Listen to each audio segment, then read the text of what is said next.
Hi friends, I am doctor Vandana Mishra from good news IVF fertility solutions. और जैसा कि मैं अपने वीडियोस में इनफर्टिलिटी के बारे में डिस्कस करती हूं, तो आज हम लोग फिर से डिस्कस करेंगे एक इम्पॉर्टेंट टॉपिक जो होता है हाइड्रोसैल्पिंग्स, या अगर आपके फलोपियन ट्यूब्स में कोई इन्फेक्शन है तो उसके बारे में।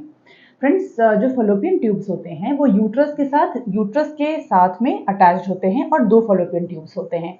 और जो यूट्रस के साइड में अटैच होता है उसे कॉर्नुअल एंड कहते हैं, और जो उसका दूसरा छोर होता है उसे डिस्टल एंड कहते हैं, जहाँ पे दोनों अंडाशय या ओवरीज होती हैं।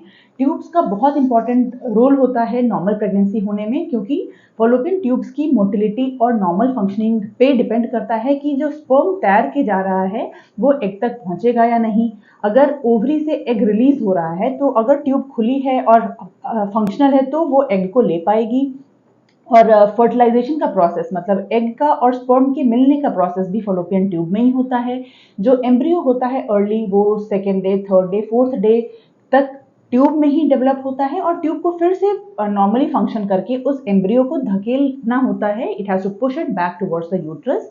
जब फोर्थ या फिफ्थ डे का एम्ब्रियो यूट्रस के अंदर पहुंचता है तब वो इम्प्लांट हो पाता है और तब जाके प्रेगनेंसी होती है।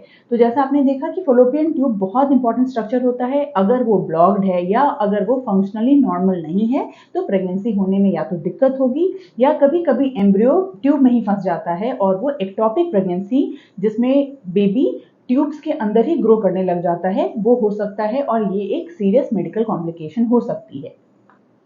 तो क्या क्या वजहें होती हैं इन्फेक्शन होने के, फलोपियन ट्यूब्स क्यों डैमेज हो सकते हैं? तो बहुत कॉमन है ट्यूबरकुलोसिस। ट्यूबरकुलोसिस का इन्फेक्शन बहुत इजीली अफेक्ट करता है फलोपियन ट्यूब्स को। अगर कोई पेल्विक इन्फ्लेमेटरी डिजीज है, नीचे से अगर किसी महिला को नीचे से गंदा पानी जाने की शिकायत है, या पेड़ू जिसको बोलते हैं नीचे एब्डोमिनल एरिया में अगर उनको बहुत ज़्यादा दर्द होता है, या फिर अगर उनको अपेंडिक्स का या कोई ओवेरियन सिस्ट का या किसी बावल पेट के अंदर किसी और बीमारी के लिए कभी ऑपरेट हुई हैं, तो भी ऐसे केसेस में ट्यूब्स डैमेज हो सकती हैं। और एक कारण होता है एंडोमेट्रियोसिस, जिसमें ब्लड के डिपॉजिट्स वो हमारे फलोपियन ट्यूब्स के ऊपर भी डेवलप हो सकते हैं, जो कि ट्यूब्स को या तो इमोटाइल कर देते हैं, मतलब वो फंक्शनली नॉर्मल नहीं रह पाता है, या ब्लॉक्ड कर सकते हैं। और ब्लॉक ट्यूब्स के अंदर में अगर कोई डिस्चार्ज सिक्रीशन अगर भरता है तो वो फूल जाता है, स्वेलिंग हो जाती है फलोपियन ट्यूब की, और उस स्थिति में उसे हम हाइड्रोसैल्पिंग्स कहते हैं। और हम कैसे डिटेक्ट करते हैं हाइड्रोसैल्पिंग्स? तो जनरली जो नॉर्मल ट्यूब्स होती हैं वो हमारे अल्ट्रासाउंड पे विजिबल नहीं होती हैं। तो अगर हमें अल्ट्रासाउंड के दौरान अगर ट्यूब्स दिखाई दे रही हैं, या ट्यूब का टेस्ट होता है जिसको कहते हैं हिस्टोसैल्पिंगोग्राफी, HSG या SSG, अगर उसमें हमें डायलेटेड और डैमेज ट्यूब्स, मोटी ट्यूब्स की लेयर दिखती है, तो हमें समझ में आ जाता है कि ऐसे पेशेंट्स को हाइड्रोसैल्पिंग्स है। और क्या ट्रीटमेंट होता है? तो अगर ट्यूबरकुलोसिस है तो उसके लिए एंटी ट्यूबरकुलर थेरेपी दी जाती है, जो कि जनरली 6 से 9 महीने के लिए दी जा सकती है।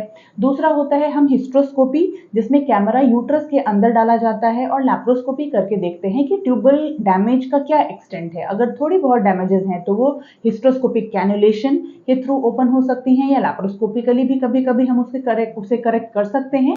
और अगर दोनों ही ट्यूब्स ज़्यादा डैमेज है, डिग्री का डैमेज ज़्यादा है, या बहुत ही ज़्यादा स्वोलन हो जाती हैं, तो बेहतर होता है कि उसको हम यूट्रस के साइड से डिस्कनेक्ट कर दें, ताकि जो गंदा पानी है ट्यूब्स के अंदर में वो यूट्रस के अंदर ना आ सके और वो हमारे भ्रूण को या एम्ब्रियो को डैमेज ना कर सके, जिससे आपको प्रेगनेंसी हो सकेगी। और अगर आपका एक भी ट्यूब नॉर्मल हो जाता है तो आप नेचुरली या IUI से प्रेगनेंसी पॉजिटिव हो सकते हैं। और अगर दोनों ही ट्यूब्स आपके डैमेज हुए हैं और उसको हमें रिमूव करना पड़ गया है, या उसे हमने बांध दिया है, तो वैसे केसेस में फ्रेंड्स आपको IVF या ICSI ट्रीटमेंट की ज़रूरत पड़ सकती है।